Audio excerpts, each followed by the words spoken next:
Welcome back to Paul's Tech News. As the days and weeks slip past ever more rapidly, and looking to the future, we see only a steadily darkening tunnel through which we hurtle towards death. It's important to remember what truly matters: constant distraction, which this week's tech news provided in great abundance. I'll have a beer too, just in case. The RTX 5060 Ti Temu edition, aka the one with 8 gigs of VRAM instead of 16, has been reviewed in depth, making it pretty clear why Nvidia didn't send out samples directly.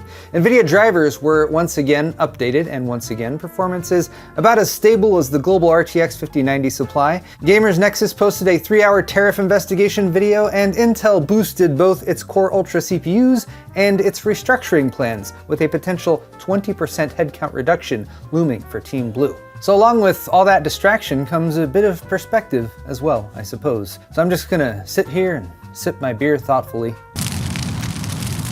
and proceed with tech news. Cheers.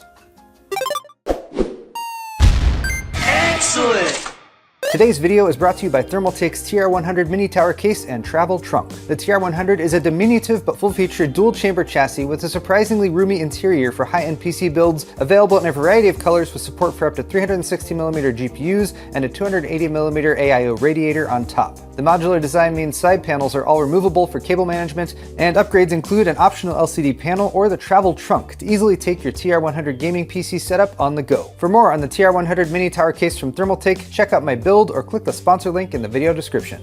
For many, direct reviews of the RTX 5060 Ti 8GB were unnecessary. Even a 12GB VRAM limit caused trouble for the RTX 5070 for one, and it's also never really a good sign when Nvidia seems too embarrassed about a GPU to even sample it to review outlets. Tech Power Up and Hardware Unboxed got a hold of retail models though, so let's take a look. We'll jump over to relative performance. To be fair, the 8GB and 16GB 5060 Ti perform pretty similarly for standard 1080p gaming. That's about on par with the 7700 XT and staying ahead of the last gen 4060 Ti's by 10 or 12%. It still lags disappointingly behind cards like the 7800 XT and the RTX 4070, but more disappointing is the fact that it's all downhill from here. Every other test at higher resolutions or that uses DLSS or ray tracing starts to show the impact of the limited VRAM setup, which results in the 16GB model and the 7700 XT pulling ahead by 2 or 3% at 1440,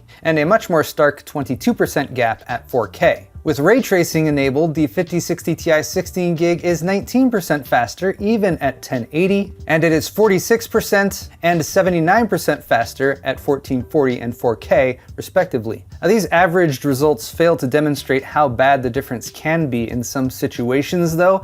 Steve's video demonstrates that when VRAM is limited, DLSS performance can suffer greatly, and even things like texture quality can be impacted. Horizon Forbidden West at 1440 with DLSS quality goes from 90 to 100 FPS with the 16GB model to 30 to 40 FPS with 8. Hogwarts Legacy with ray tracing on high often becomes a stuttery mess with single-digit FPS. Space Marine 2 seemed to be running okay at 4K, except the textures on the 8GB card were just not being fully rendered, resulting in a murky mess with jittery texture popping that's far from the sharp detail you would expect at this resolution. This video is linked in the description if you'd like to see more, but it's safe to say that 5060 Ti's that are compromised with only 8 gigs of VRAM are instantly obsolete if you're aiming to play at resolutions higher than 1080, especially at high refresh rates, or if you want to use DLSS or ray tracing or, many of the cool things that make PC gaming different than gaming on a console. Now, at the right price, the 5060 Ti 8GB might make some sense,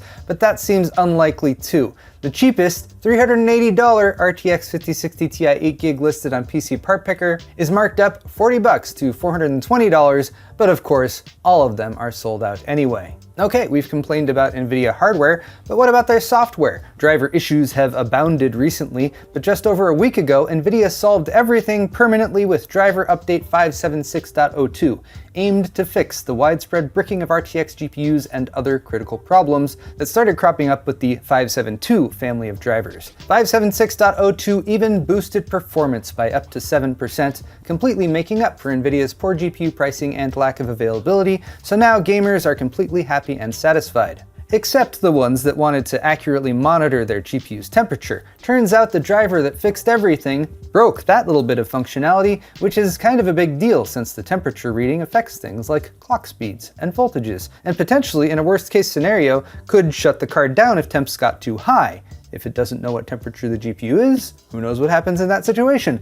But thankfully, Nvidia solved everything permanently, again, on Tuesday with driver update 576.15, which fixes game crashes, the temp sensing issue, and more.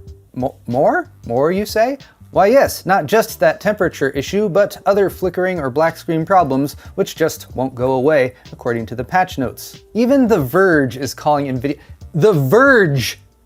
Nvidia out, which is perhaps the worst indication that they have lost the plot when it comes to providing stable drivers for their overpriced graphics cards. Speaking of overpriced graphics cards, they seem to be even more overpriced in the US recently, and if you would like to spend about 3 hours learning why, join the over 1 million people who have watched Steve's Tariff Impact Investigation video over on the GamersNexus channel. Steve spent a couple of weeks traveling, visiting with, and interviewing multiple manufacturers, importers, and small business owners in the tech industry to dig into how tariffs are being applied and how they are directly impacting the prices we pay, not just for GPUs, but for all types of PC hardware components. Highlights included Height going super in-depth with their actual costs for a popular case, the Y40, and how the tariffs make it and many other products unsustainable to import and attempt to sell in the US. Louis Rossmann using the phrase "gargle my balls" at least once, and companies that are typically in competition with one another, like iBuyPower and CyberPower,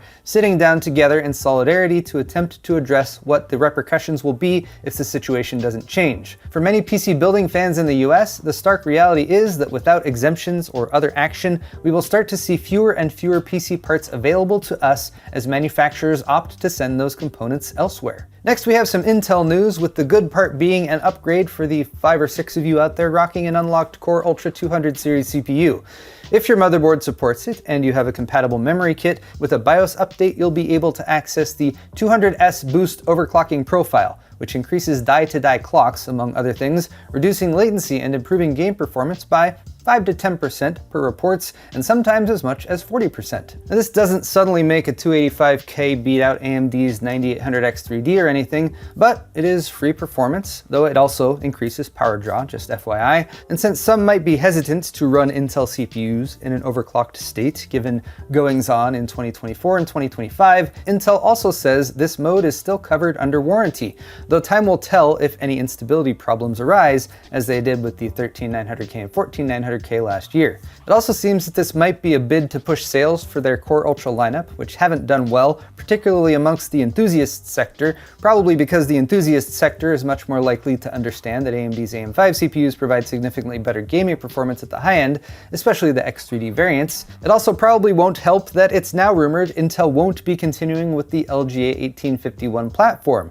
as new socket LGA 1954 products have appeared in shipping manifests that might be designed for Arrow Lake's successor, Nova Lake, which would be a very short run for a motherboard platform, even by Intel's standards. Now, that's a tough pill to swallow, and I want to be critical of Intel's continued failure to support platform longevity, but realistically, we need Intel to stay afloat, and it seems that that is not a guarantee at the moment. New CEO Lip-Bu Tan revealed a series of sweeping changes to the company on Thursday, which focus on restructuring and reducing costs, but also hints at the rumored plan to cut their workforce by 20%. That would be about 20,000 people, which is a lot of people, and given the economy, I hope you join me in hoping that those laid off can find soft landing and alternative employment. Intel is a massive company and must be a very difficult ship to steer, but for the sake of the PC industry as a whole, I hope they're currently headed towards a safe harbor. Speaking of Intel, they also make GPUs, so let's talk Arc, but I'm getting ahead of myself. It's time for Tech Briefs. Fast news. Arc GPUs have a lot of positive sentiment behind them in the industry because we love another player in the game at the mid to high end, so rumors of a 24GB Arc GPU grabbed attention earlier this week.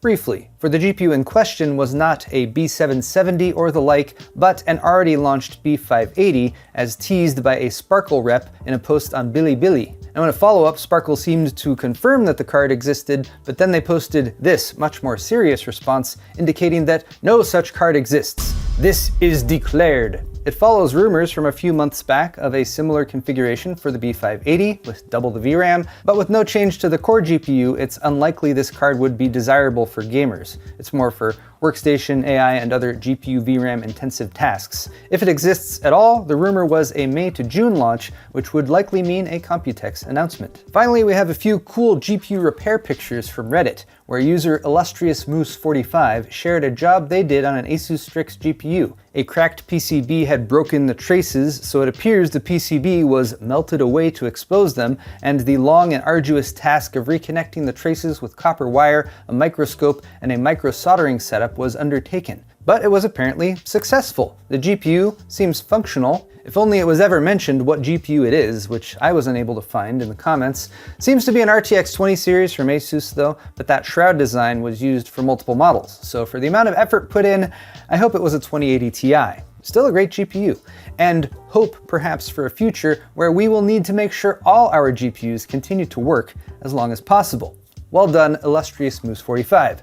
And there you have it, guys, tech news for the week, and if you liked it, click that like button or leave me a comment down below. While you're down there, all of the articles I talked about today are linked in the video's description if you're interested, and you can check out my store at paulshardware.net for high quality merchandise, t-shirts, hoodies, beer sets, and more. Subscribing to my channel is always a good call too. Thanks again, everyone. Cheers, and we'll see you next week.